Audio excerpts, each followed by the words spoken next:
Welcome to another video of Oldtimerfarm. This is a special one because it's about emotions. I think classic cars are about emotions, and it's about going back to the past. We can't travel in time, we cannot go back to the past, but we can sometimes be thrown through a catapult into the past. This is what happened to me with this car. Let me introduce you to the Rover P6. Rover doesn't exist anymore, but when I was 20 years old, this was a highly sought after classic car. And through the passion of my dad, I was introduced to it and I started to like them. And about 26 years ago, I found one in a barn, and it was standing there. It had been standing there for several years, and we bought it, my father and I. And we were amateurs. We just liked old cars. I was the little boy together with my brother. We were enthusiastic about my father's hobby, which was old cars, and he had an affection for Rover. Not only the P6 but also the SD1, because these were the cars that were high-end when he was a kid, at least an adolescent. So this is 1975. I was born in 1976. So when I was 20 years old, this car was 21. And by the time these cars were 20 years old, they were written off. When they were new, they were the ones to have.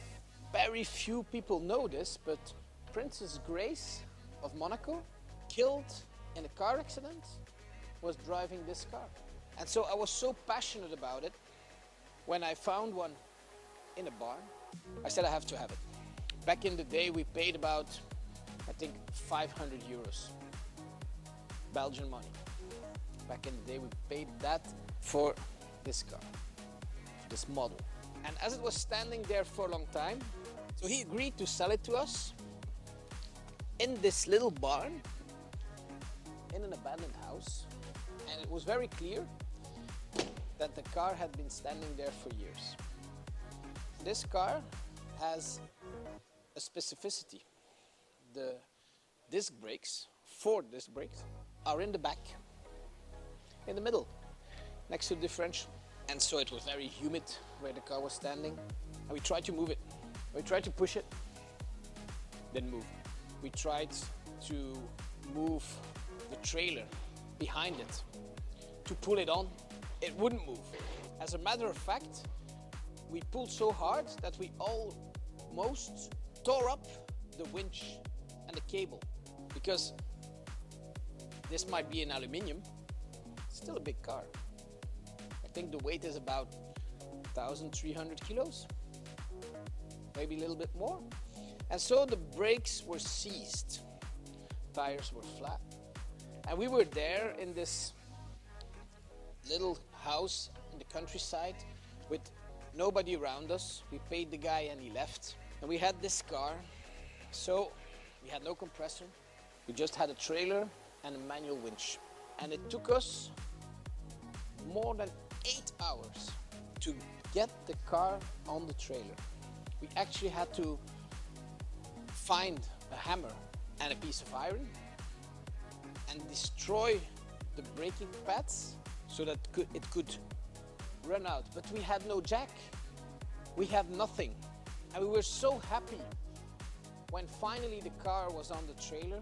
But then we said, this we will never do again, because we were cold, we were dirty, we broke our equipment, we were getting nervous, and we got tricked into a transaction that we didn't want, because I wasn't a mechanic at that time. I didn't know anything.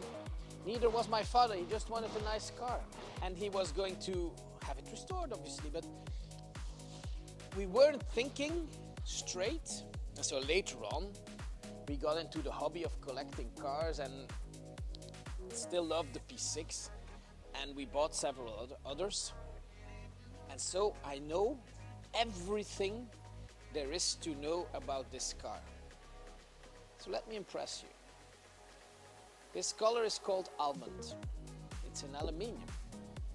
The roof is also in aluminium and it bolts off.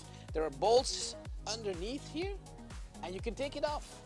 It's a very particular kind of leather. There's nothing that compares to it. It's not Connolly, but it feels dry, and it's only Rover used this, and they started already to use artificial materials, so vinyl. They used fake wood. To check the quality of the car, you could take off the rear seat, look, and see what's underneath. This kind of isolation material would absorb humidity, and it would just drill a hole into the car. These are very high tires, and back in the day they were out of fashion and were expensive. So they started also to use a lot of plastic, and all this plastic would break, and the chrome would rust. And under the hood of the P6 you had 3 engines. You had a basic one called the 2000, and the 2000 didn't come with leather, didn't come with all the extras. It was a basic car. Then you had the 2200 TC, twin carburetor, and then there was this, the V8 3.5 from Rover, that was used in tremendous amount of cars, including the P6. Also the Range Rover, more commonly known of course, but also the TVR, the MGB GT V8. It was an engine that wasn't developed by Rover, it was bought from Buick, and they changed it into an English engine by adding twin SU carburetors. The 2 previous owners have loved this car so much that it's a time capsule. Because when these cars were 20 years old, nobody would care about them, even though they were expensive, but they were also expensive to restore. So this is, dear spectators, something I can't put into words.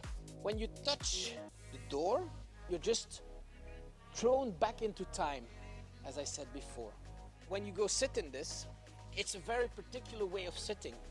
Very big steering wheel in plastic, and it shows the cylinder capacity on the steering, of course. And here your keys are on the left side. This is a manual one, 4 gearbox with the typical play that you find on all these cars, and the finish here was plastic. And as you see here, this was already like that when the car was new. Nobody cares about these cars anymore, but I do. So I accepted this car into consignment, and we're going to sell it. So when people are coming to my business, they don't have to swim on the floor in the dirt to see underneath the car. No, we have lifts. If the car doesn't work, we'll tell them before, so that when they travel and they arrive here and the car doesn't work, they already know. If the papers are not right, we'll tell them. And if a car is really beautiful and brings up so much emotions like this one, I'll make a video and try to explain it to you. I'd like to thank you for your attention. See you next time.